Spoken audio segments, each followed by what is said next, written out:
You did something so bad you became a research experiment. Like a monkey. I call mom and she's like, where are you at? What are you doing? I'm like, I'm walking down the road at 3 o'clock in the morning with no clothes on. And she's like, what the Welcome to The Recovery Idiot. Please like and subscribe and visit therecoveryidiot.com. You can also follow us on Instagram and Facebook. We're still trying to figure out how TikTok works. The following contains explicit language and situations that some might find unsettling. Viewer discretion is advised.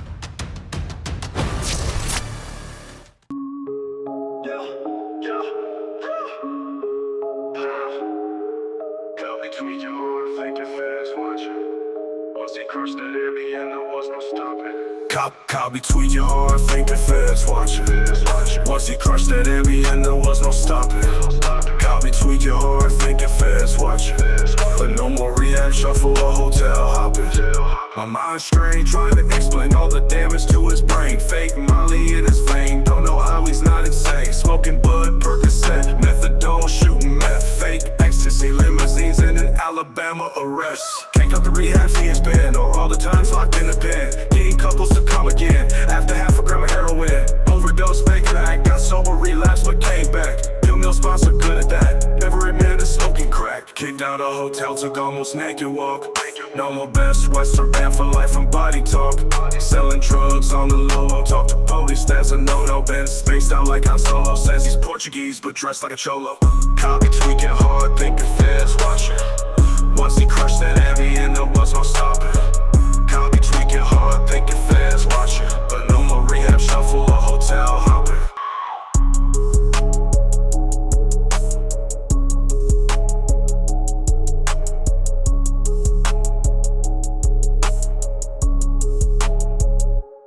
They got that dude. He's like an in-shape frat boy. Like, Yeah, he gonna be a frat boy when he's locked up in the feds. all right, so my name is Leroy. I'm a recovered alcoholic addict, and I'm sitting here today with my good friend Kyle. Kyle has one of the craziest stories I have ever heard. I don't think many people could survive what he has been through, let alone function outside the walls of a mental institution. It is only because of the program found in the book Alcoholics Anonymous that has he not only recovered from a hopeless state of mind and body, but today he is an amazing person who is very useful, very funny, and is absolutely always of service to others. It is only because of this program that he has gone from this to what you're about to hear. What's up? I'm Kyle. I'm an addict. That's it? You're not an alcoholic? Yeah, I'm an alcoholic. I guess the more I got into heroin and all that real drugs, I just quit drinking. I mean, I never drank. There does come a point where you're like, drugs are so much easier. I mean, you can hide them a lot easier too. You don't smell like straight alcohol. A big selling point. You can drive around and not smell like beer or vodka. So I met you at my home group Alternatives. You came in a couple years ago and you needed to do further research to decide if you were a drug addict or not. I had to test the waters again and again and again and again. Before we get to that, how exactly did you end up in a DAA meeting? How'd you get to beautiful Port St. Lucie? From Atlanta, Georgia. I was born in a little town like 15 minutes from the city called Austell. I got involved with the streets early, I guess like 14, 15, wrapped up in a situation with just some bad people like we all do.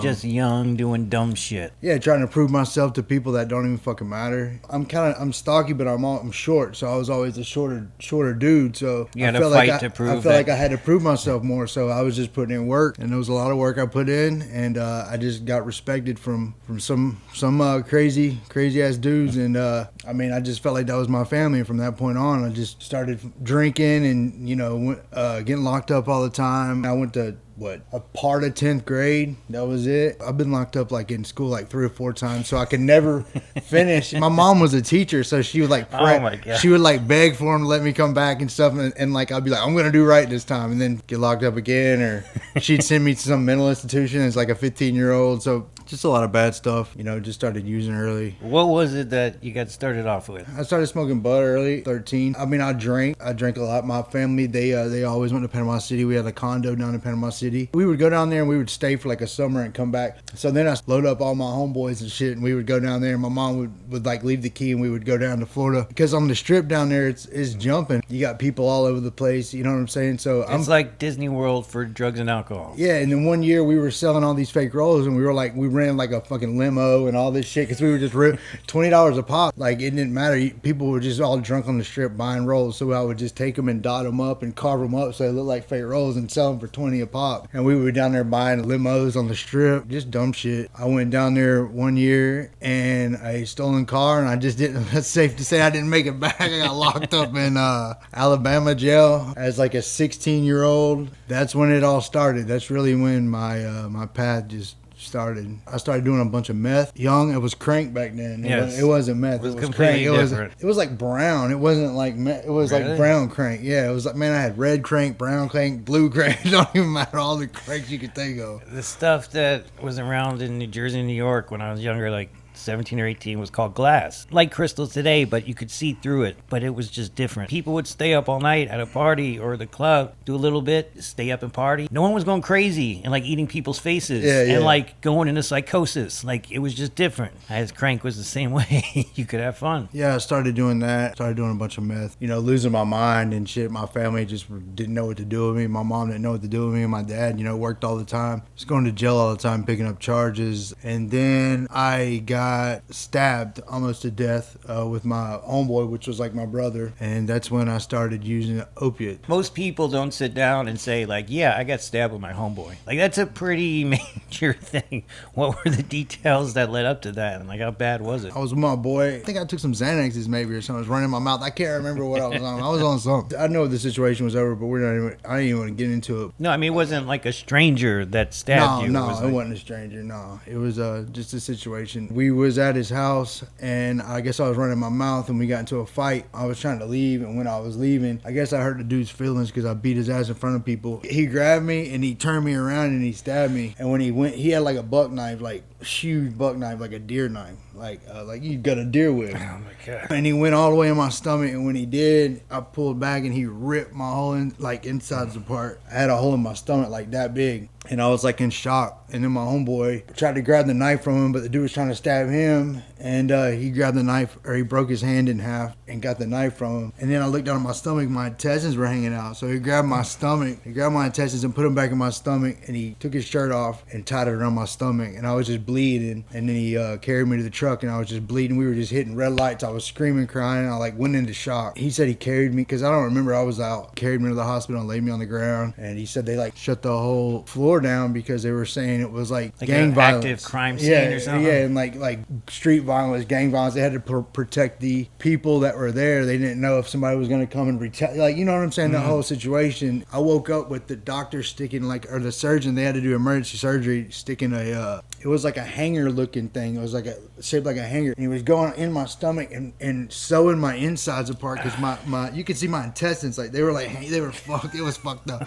Anyways, he was sewing my stomach together, and he was like, and I was just screaming. They had even numb me, and I still could feel it. I could feel it to this day. They gave me 15 internal stitches and 15 external stitches. My stomach was like this big. I was in a wheelchair. The comeback from that was horrible. How long were you in the hospital for? It was like 3 days. That's it? Yeah, but I mean, it was horrible, bro. You can't function after 3 days. You gotta recoup. Well, they had my mom, like they took care of me. Like I had someone, like a caretaker, they were taking care of me. It was so bad that I couldn't do nothing. Like I remember when I woke up the first day home from the hospital. I remember I threw up all in my bed, dude.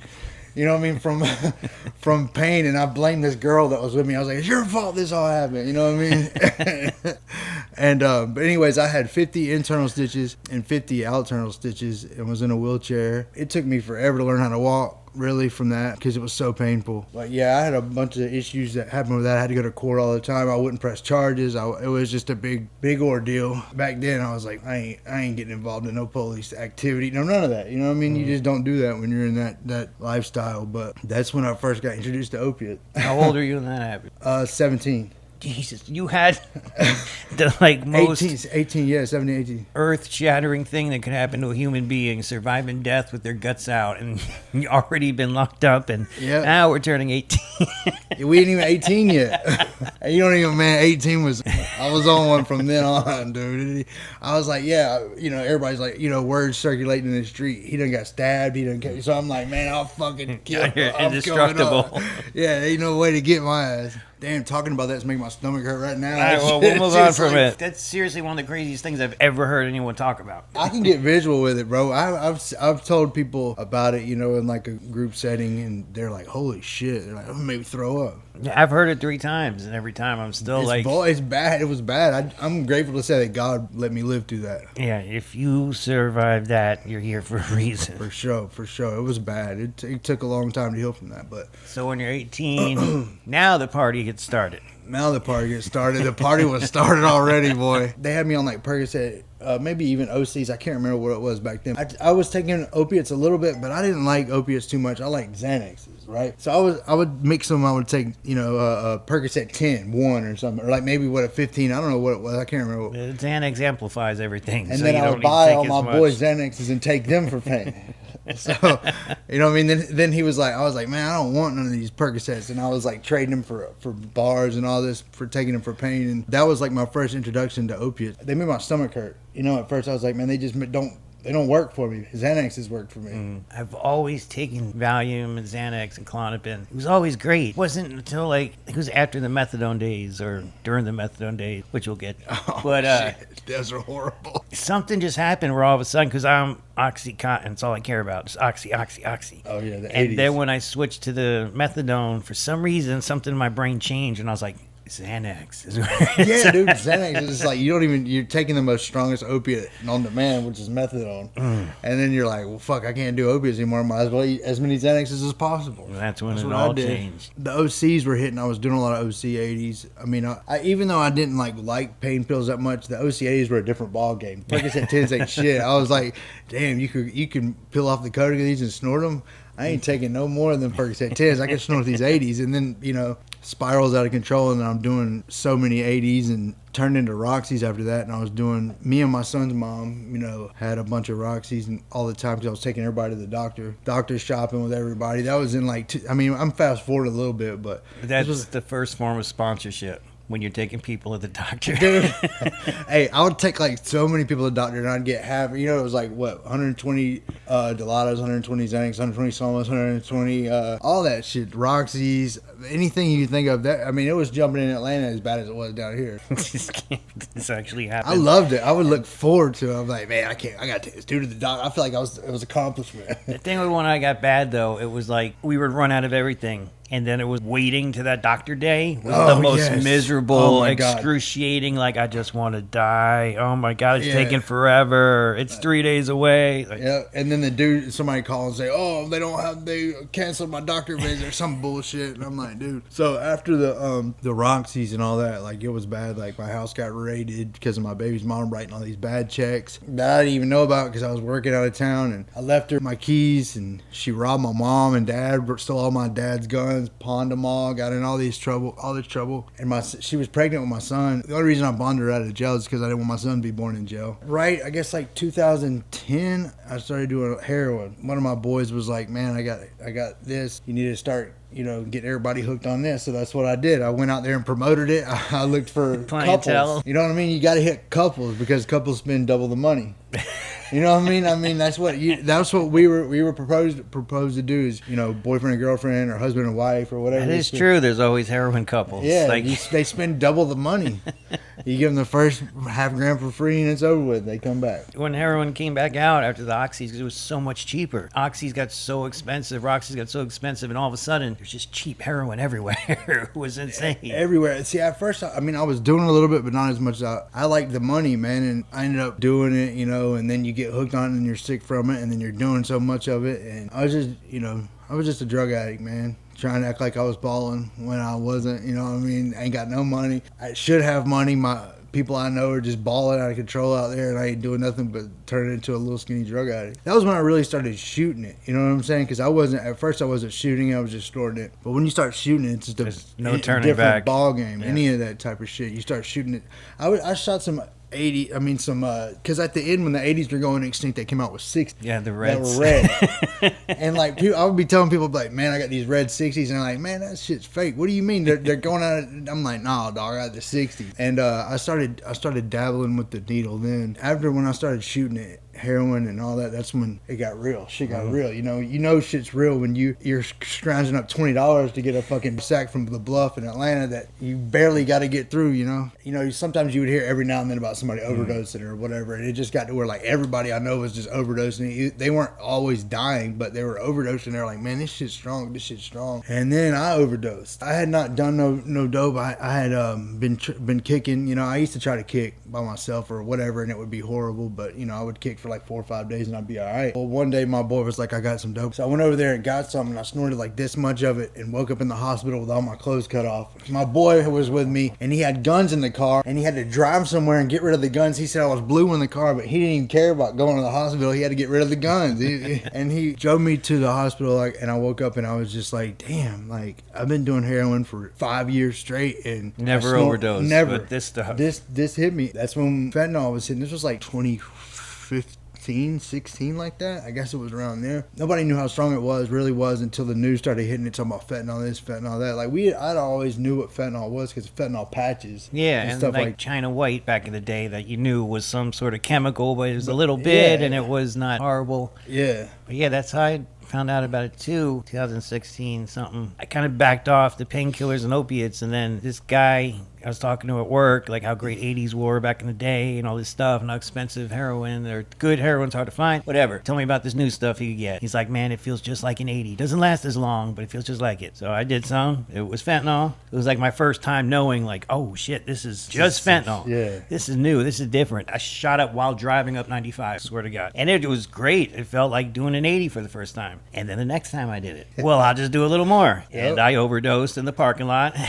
Yep. in my work van at Publix. I didn't have my clothes cut off because they Narcaned me. But you didn't want to go that route, so you decided to go on that wonderful healthy substance called methadone. That life-saving chemical. Life-saving chemical that I'd never have made it through the first phase of. They have different phases. Like, if you pass one phase, if you pass your drug test, you move to a second phase. And then you get certain take-homes. Yes. And then you go to the next one, then you go to the next one. Yeah, I was brain dead by the time I got to the methadone clinic. I started off there. I knew it was some bogus shit from the place I went to because I went and meet my therapist the first day there because they, you're an assigned therapist. Yeah, and that's my what makes it a therapist was maintenance slumped program. like this. My therapist was slumped, and I was like, "How am I supposed to listen to what this therapist says if she's slumped? She done got it back there and got some methadone." I guess I started with like 60, but I kept going up. You can go up 5 milligrams every week or whatever it is. All you gotta do is tell them, "Oh, my back hurts. Oh, my stomach hurts. Oh, I my still nose feel hurts." like I'm detoxing. Yeah. So I went up, and I knew that I couldn't do opiates on methadone. So what I do, I went back to meth, and Well, I needed to focus, right? Start shooting it. I go straight ham on it. So I start shooting it. So I would stay for days and days and go to the methadone clinic. At this point, I could never pass a drug test ever. They were like, because at the methadone clinic, for people who don't know, they drug test you because Constantly. they want to make sure you're not taking benzos Yeah. and taking other drugs, because methadone's supposed to, be this savior. It's supposed to set you straight. So they actually drug test you. And I was the same way I felt all the time. I failed every one. I didn't pass one drug test there. When I started in Kansas City and going to the pill mill, I kept running out. I kept asking for more. I kept telling him it wasn't enough. And he gave me this card and was like, you need to go here. And I'm thinking, like, he's going to introduce me to some amazing stuff. I'm going to get a backpack full of pills. This is awesome. And it was a methadone clinic. It was in a fancy place. So I lived in the city, and then right on the border of Kansas. This real fancy place, real nice people. They actually kind of cared about you. When you go in and you talk to someone every day and you take it. I got into some trouble, and I needed to flee Kansas City as fast as possible. So when I came to Florida in Jacksonville, I set it up. I would switch to that methadone clinic. What a world of difference. The first time I went in the methadone clinic in Jacksonville, first of all, there's people nodding out in the parking lot, people selling their methadone in the parking lot. And when I got in the line, it's like a bank line with those ropes that you got to zigzag between. Yeah, dude. Like 150 people in there at 5 a.m, and I seen a woman breastfeeding her baby. That's when you know it's crazy as hell, dude. Pajama pants, Dude, that's makeup smeared, has Methadone been Barbie. a stripper at some time, and she's breastfeeding her baby in the methadone line. Yeah. And I'm thinking, like, yeah, this is different. It's crazy to me that like I'll talk to people that don't even know what a methadone clinic is. Like it's crazy because I've been in there, but it's like they're like, what do you do? And I'm like, you go stand in line, they give you your dose. How do they give it to you? That's crazy.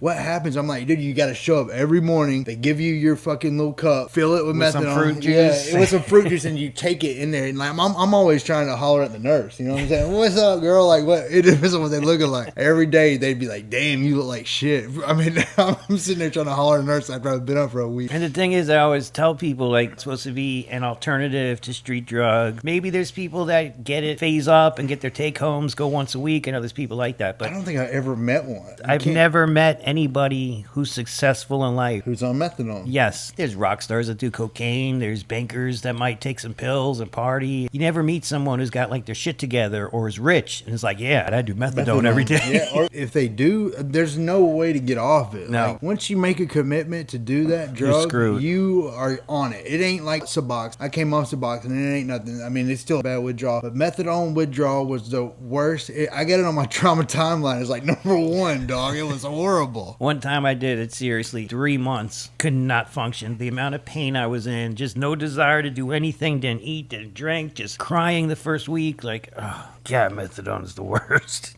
Man, when I came off at this time, I got to which is a rehab center down here, and I went through there, and I was in the front throwing chairs, throwing up, screaming, crying, telling the doctors they didn't know shit. Like I was freaking out. It was horrible. Man, if it wasn't for God, I would have never got through those withdrawals.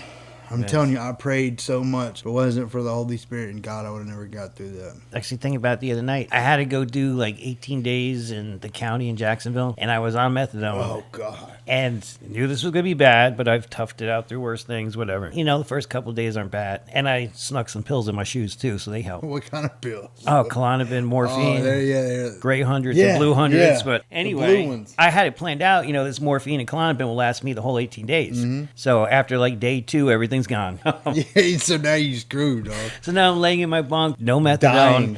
And I start detoxing, and the only thing that kept me from like hanging myself was on the top bunk when I'm laying down. Someone wrote the Serenity Prayer, and I just kept saying it over and over because I had been to meetings, like I had been through the program, but you know I knew better. But seriously, reading that prayer nonstop for days is the only thing that got me through those 18 days, the worst days of my life. There's no way to describe the withdrawal off that chemical. It's like an alien's climbing out of your body. I felt like I could have ripped my arms out of my body and fucking beat somebody with them, or like rip my back if I'd have walked, because I had Big Nick. He was carrying me around, dude. I couldn't walk, man. If I was afraid if I would touch ground, my bones would rip out of my leg. It was crazy. It was I'm just thankful I'm off of it. I'm thankful I'm off of all that. Going to like you were saying, at the methadone clinic lines and shit, the crazy shit I've seen. I've seen somebody overdose there. I've seen people get mad and throw shit at the front because they said the doctors take it too long. I've seen babies running wild with their mom faded out. Like when I would sleep, the best sleep I ever had on methadone. That's one thing that was good about it. I could sleep at any moment of the day on methadone. Any moment. Like, no matter what. I could just be dead ass asleep. No matter what time it was, no matter what's going on, which is why I had so many accidents at the time driving. But what I did at the methadone clinic, something that changed my life was one of my counselors there. She ran the clinic. She's the one that got me out of the situation I was in and got me down here. She actually was like, you got to get it. She was an advocate for methadone because she was the main counselor there, the main woman that ran it. She was like, I see something in you. I see potential in you that you got to get off this. Like, because my parents were moving. I needed to get out of the situation I was in. So we looked up Port St. Lucie. For some reason, I put my hand on the map and I said, I'm going to go there. And it brought me here to Port St. Lucie. God was the only one that put her in my life. Yeah, because who wants to go from Atlanta to Port St. Lucie? Dude, I love it down here, man. I really do. I'd never seen anything like it when it came to meetings and shit like that, and like people actually doing what they're supposed to do. The only time I ever had a sponsor was in drug court, and I didn't give a shit. And he sold weed. He was sober, but he sold weed, and he was my sponsor, so he signed off on my drug court and all that. That's the only thing I knew about a sponsor, you know, until I really met Gio. You know what I mean? And like took it seriously, like with sponsor words. And you know, Gio was the one that really put me in. Well, Ben too. Ben from that was my first sponsor when I came down here, and I was off the chain. Thought he was undercover fed. So when you came down here, you weren't just detoxing from methadone. You were coming off meth, too. Yeah, I'd been up on the airplane before I came down. I was up for like 4 days on the airplane. You want to talk about crazy shit riding the airplane after you've been up for days? That was nuts. I was so paranoid to go in the airport on the way down here. I'm like looking around, I got my headphones in. I'm like, this dude's a Fed, this dude's a Fed. And I'm like, what do the Feds want with me, bro? Like, I don't know nothing about what's going on. But yeah, I came down here. I was coming off methadone and meth. I didn't know nothing about all these treatment centers, all this crazy shit, the Wild West of treatment centers down here. They're all over the place. I didn't know it was like this. So I already came down here a long time ago. It's not broadcasted up there like that. I've met some of the best people I've ever had on my journey down here, you know what I mean? And I'm trying to relocate my son to come down here and move, but Port St. Lucie was my home now. Unfortunately, Stewart is my home now too. Much as I want to talk shit about it, and I want to be from New Jersey and live in the city and take subways, and no, I'm stuck in Stewart. I'm done with that, man. I was happy to be out of there, but I've also had I made some bad decisions down here and did the Florida Shuffle. I've been to 6 different 6 different detoxes down here in 2 years because I fell off doing meth, and I started thinking that I could live on do my recovery on my own and not have to do. My problem is I get sober for a while. I think I'm smarter than everybody. You know what I mean? Yes, and I did the same thing. I had some situations down here. I started working at a treatment center. I was driving the van around all fucked up on Ambien. I love Ambien. You want to talk about Ambien? I love that shit. That's right. I never, in all my years of being a drug expert, never knew you could snort Ambien. And it feels like Xanaxes. I mean, I'm not trying to advertise the drug, but god dang, that's really the past times that I've relapsed and went down hard was because of Ambien, dude. I swear, man. I got in the van and bounced out and stole the van, and they couldn't find it. And finally, I came clean where it was at. I was too tweaked out to even walk outside. I left the keys underneath the. I went down hard then. Before this, I was at that treatment center and I was doing good. And Kelly Brennan from Foundation. She has no arms. She did drugs and they fucking ate her arms off. She was shooting dope, and I was like, man, if she can get sober and be straight, I can be sober. She has no hands. You know what I'm saying? But she flexes. It don't matter. She's awesome. She's just an awesome person. How have I never met this person? You might have. She got blonde hair. She has no hands. I think I would have noticed the no hands. She is awesome, dude. And like she'll tell you straight up what happened. She'll say, man, it was hard as fuck smoking crack with 2 fingers. Like she's awesome, but she is the reason why I met Geo. She plugged me in with Geo because I was in a hotel wigging out, talking about feds are after me again after I done hit about 4 hotels. Geo tracked me down. I called him and I was like, I'm not fucked up, and I'm fucking like going crazy. And he's like, Kyle, Kelly called me and said you need help, and I'm like, I don't need help right now. So I bounced out and went to Miami. So I'm down in Miami at this fucking sketchy ass hotel, and it was just it just got too much, man. I called Geo and he's like, we're gonna get you in a detox. Going to South Beach Detox in Miami, bro. What is that like? Oh my god. I had already been in detox twice, but this had nothing compared. It was like people were fighting over peanut butter and jelly sandwiches. It was like I was in a state-ran facility, dog. But like I know how to comply, so I'm in there like trying to be cool with everybody because if you just make shit harder on yourself, if you it's like being locked up. You just make the best out of it, so you can try to get shit out of it. Yes. Like if you're I'm already coming off of drugs and shit. It was an eye-opening situation. Even though I relapsed twice after that, man, it was just something crazy. People fighting over graham crackers and getting mad about crazy shit. But they do give you your phone after 3 days, so I'm in there just gambling the whole time, fucking slots. You know what I mean? So I know when I get out, I'm gonna be up. So I get out of there. Gio told me, because I asked him, I was like, you gonna have time to sponsor me? And he's like, I'll think about it. And I was like, fuck. So he sponsored me, man. And me and Gio went through the steps thoroughly. I think there's a few things that I left off just because I just didn't know what I was doing. He helped me. He's been like a big brother to me, and he was my sponsor and he took me through the steps. And my dad, he came down with dementia, so I was able to fly home and make my amends to my dad's face. And he knew me that day. He just doesn't really know what's going on anymore, but I'll always remember that for the rest of my life. It was like a powerful experience for me because he knew me that day, even though he didn't know anyone that whole week, but he knew me the day I was making my amends to him. And I remember after it happened, he was like, son, I'm proud of you. And I was like, what, my dad's saying this right now? So I went outside and just started screaming and crying. It was a big spiritual moment for me. I'm calling Gio. I'm like, oh, I'm screaming and crying and shit. Fly back and we went through the steps. Even though I relapsed, he's been a guide for me. So I relapsed hard again. Gio got me back into detox, and I'm like, I can't go back to Port St. Lucie, so I went to Vero. I met Raul and Vero. He's been a pivotal person in my journey, so has Noah, who was my sponsor out there. Raul guided me a lot. I was working every day out there doing good. Raul took me to get a car, so I bought a car. I was doing the steps again, bought a car. Found out I had good credit when I didn't even know I had credit, We ain't got credit on the street, bro. So I was like, damn, I got good credit. When you work a program of recovery, everything actually worked. And it took me a long time to realize that I just never fully surrendered to it. And that's what I'm doing. That's what I've been doing lately, is completely surrendering to the program. But anyways, I'm out in Vero. I get a car. I get registration in my name. I get fucking insurance in my name. It's all legal. So I'm like, I'm not even paranoid about riding. And it turned out to be a good experience, even though I fell off because I got mad and built resentments against people and took some Ambien. Took some Ambien in Vero and just bounced out, went back to a hotel, started shooting more meth, and ended up at Finally.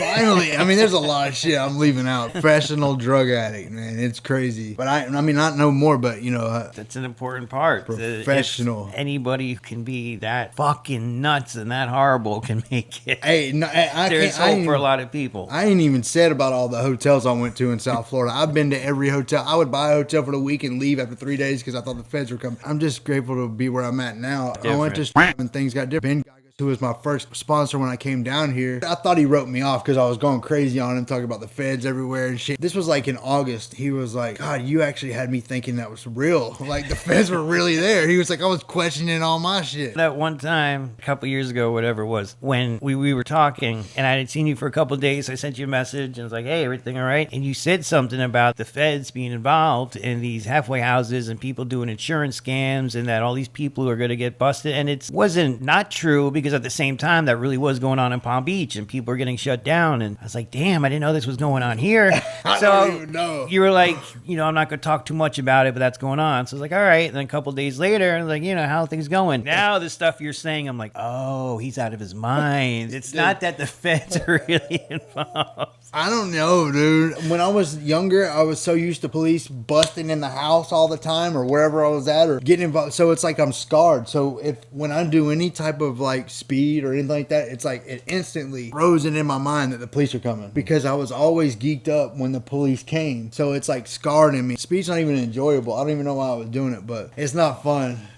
Kids don't do it. It's not fun. Gio was like, you gotta go. And I'm like, man, I'm not going to another fucking detox or no other program. I've already been to 5. And he's like, this is gonna work. He was like, if this doesn't work for you, just cash it in. And I go in there and I see Ben, I see Blake, I see Jerry, and I'm like, oh shit, this might work. Like, Did you know them before that? They came to the first AA meet, the first H&I meeting when I was coming off methadone in Nero. When I first got down here, I met them. It all circled back around. That's how God worked. It all circled back around. I go in there. My brain is like mush because I was doing that fake Molly shit too. You know what I mean? I was Chinese research catalytic, whatever they're called. It's a completely different class of chemicals, but it works like speed. Worked. The only reason I was doing it is because when you shoot it, it gives you a cough, like meth. When you shoot meth, it goes up your vein and God, I thought about that. Gives you a cough. That's 20 years. Oh my God, that's right. I just wanted the cough, but after the cough wears off, you're fucking lost your mind. Like there's no coming back. I got Baker acting on it, dog.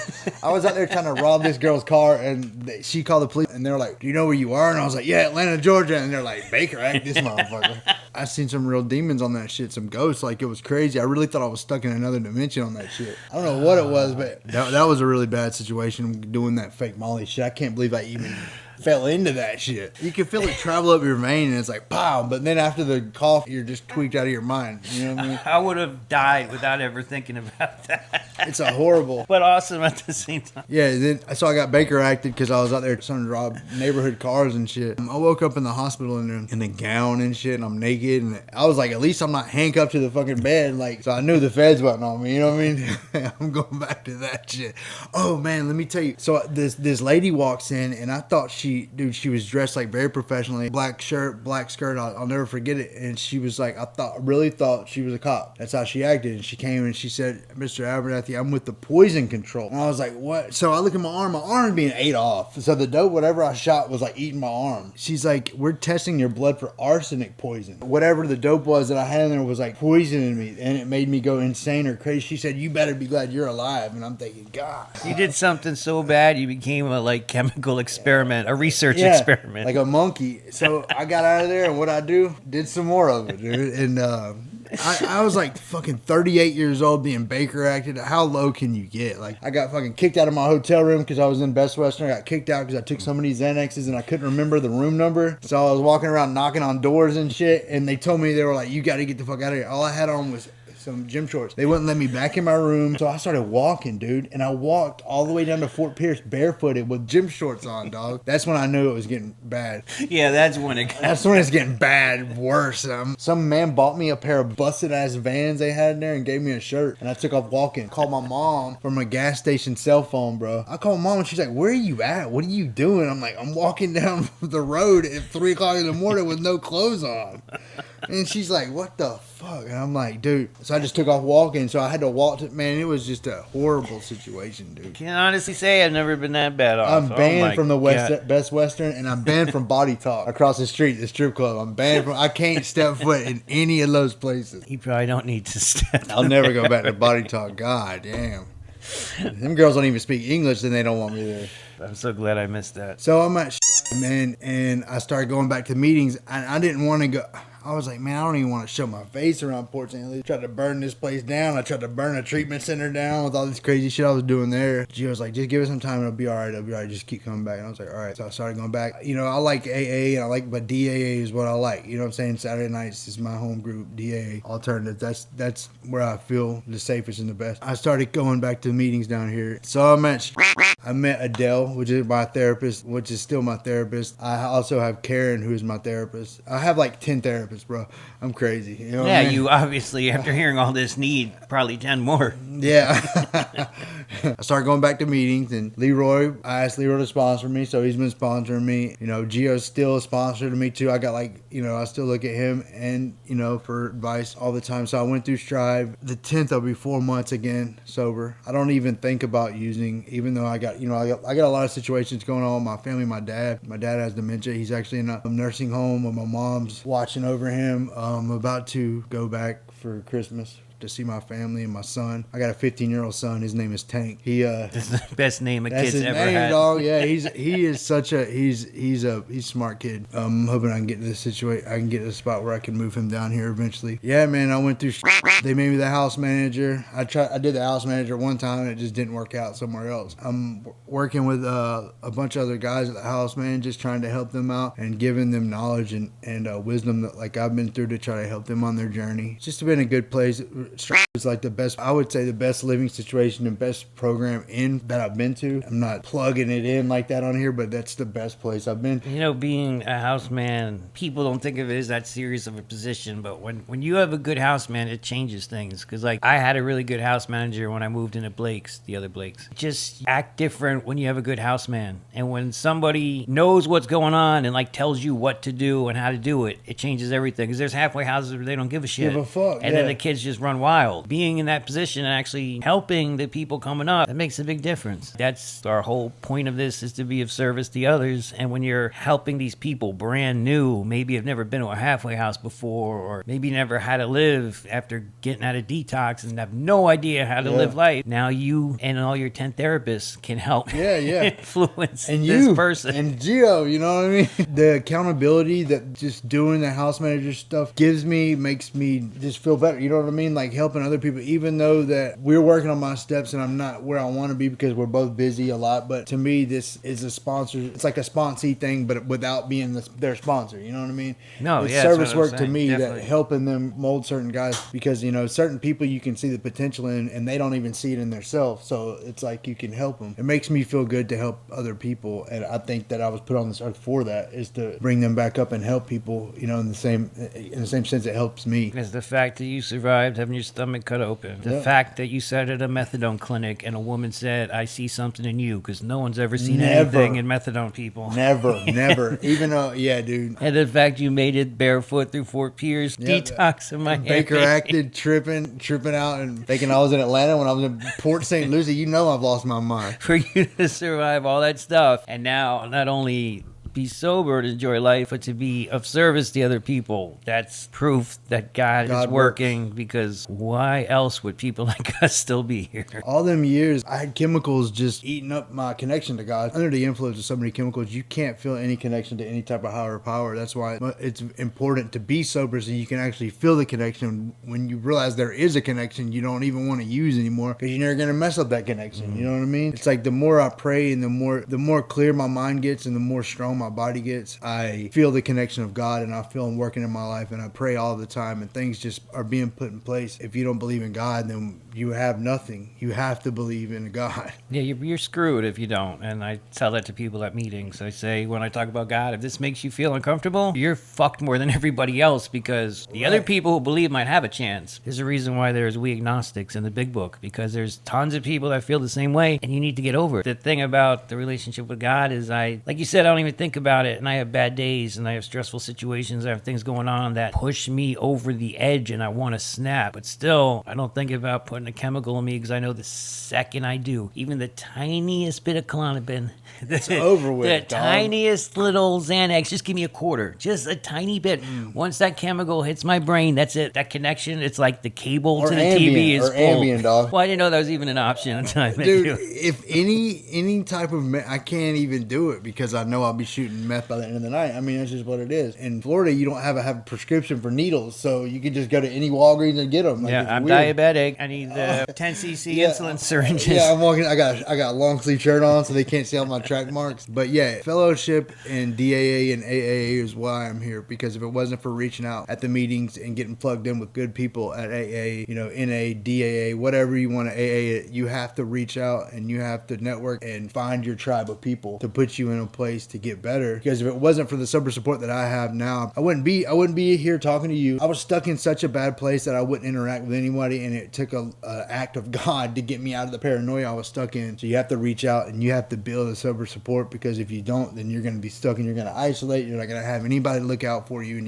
there's no purpose. And then before you know it, you're watching a woman breastfeed in the methadone line. Yeah, and or you're comparing which methadone chick that's been up for days, which one you're gonna hook up with. Just as long as you got a fat ass, that's the only thing that matters. You could see them in those pajama pants. You know what I mean? Always pajama. And this was before pajama pants were stylish. Be at the line like 6 a.m. pajama pants Barbie, bro. That's what I was looking at, like methadone Barbie. I remember what day she came, what dose she was on. How you know what dose you on? I can't even talk.